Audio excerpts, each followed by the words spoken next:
Dolores Huerta is one of the most influential labor activists of the 20th century. A rebel, a leader, a proud Latina. Down with racism! Abajo!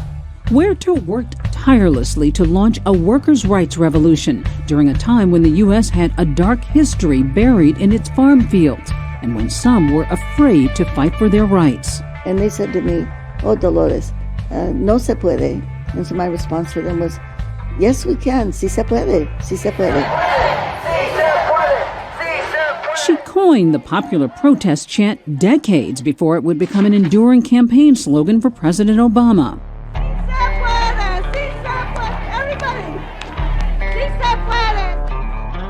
Yes, we can. In the 60s, Huerta, with labor leader Cesar Chavez, was at the helm of the first successful collective bargaining agreement, guaranteeing basic rights to agricultural laborers where there were none before. Her strength and determination helped shape one of the first farm workers' unions. And in turn, Huerta became a pioneer of modern-day social justice. She's a civil rights hero who's also a symbol of change. This is Dolores, and this is her story. Dolores Huerta was born in 1930 in New Mexico. Her parents split up when she was young, and her mother moved the family to California. Growing up, life wasn't always easy as a Mexican-American. We still have that, we still have that racism that exists that I had to confront when I was a teenager growing up. Yet she would find strength in a strong mother. My mother, being an entrepreneur, she always stood out. She always felt that women needed to be in leadership. By her late 20s, Huerta noticed how horrendous life was for farm workers in California. They were only earning like 50 cents an hour. They had no unemployment insurance because they migrated from county to county. They weren't even able to have any kind of access to the food banks. They had there were no bathrooms in the field, especially for the women. That was really horrible. So no access to drinking water. They would actually charge them for the water that they would give the workers. And of course, no rest periods. So they were pretty much brutalized. To step up from slavery, you might say that the legacy of slavery lives on. It was the late 1950s. Many workers were being exposed to dangerous pesticides and had no health benefits. The issue of pesticide poisoning, unfortunately, still continues. By her early 30s, Huerta knew it was her calling to fight discrimination and help improve the lives of farm workers. Her first step, joining a grassroots group called Community Service Organization. That's when she met Cesar Chavez and her mentor Fred Ross Sr., a.k.a. the godfather of the farm workers movement. It was always the men who took the role of leadership. And actually, Cesar and I did have that conversation, and he said, "Well, is it okay if I'm the spokesperson for the organization?" And I said, "Of course, Cesar. I think we would have had that conversation today. I would have said, well, let's do it half and half." By the 60s, both Mexican and Filipino farm workers employed in the United States were eager for change. In 1965, they started to strike against the Coachella Valley grape growers, known as the Delano Grape Strike.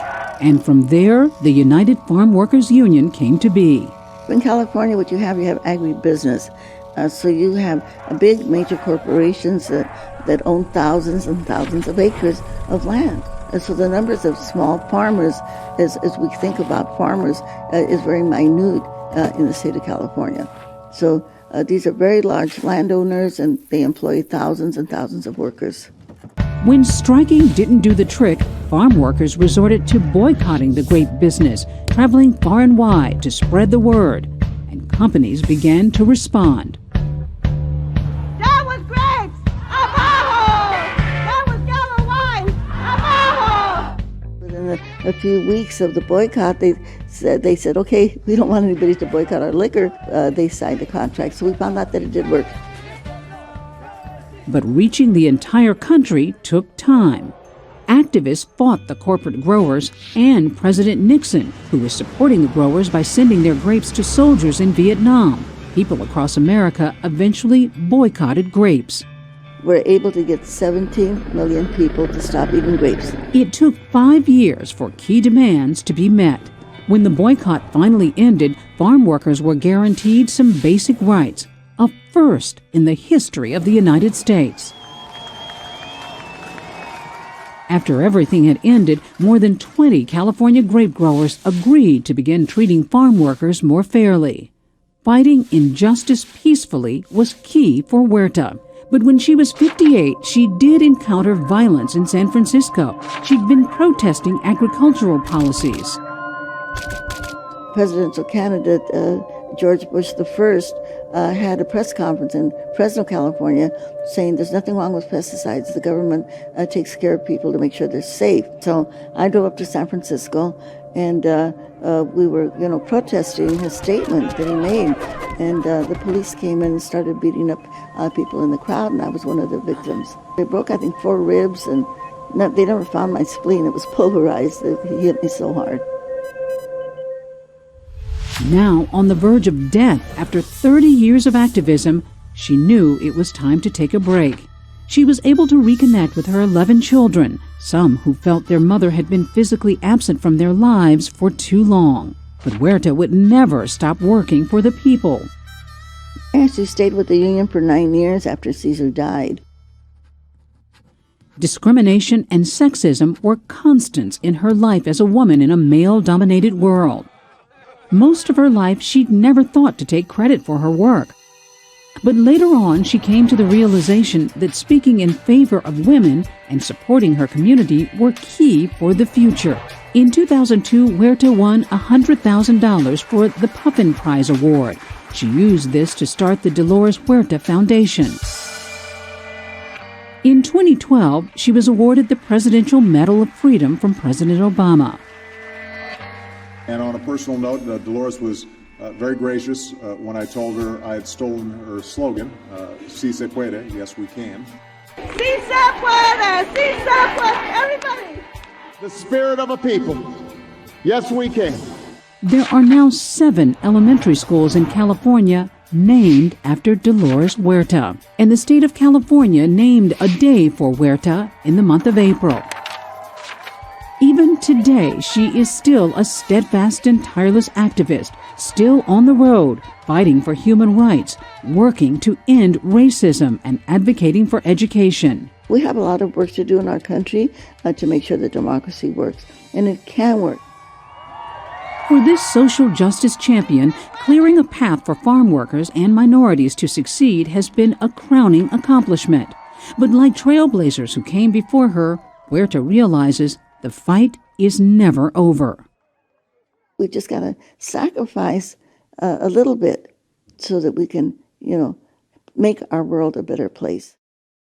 Si se puede.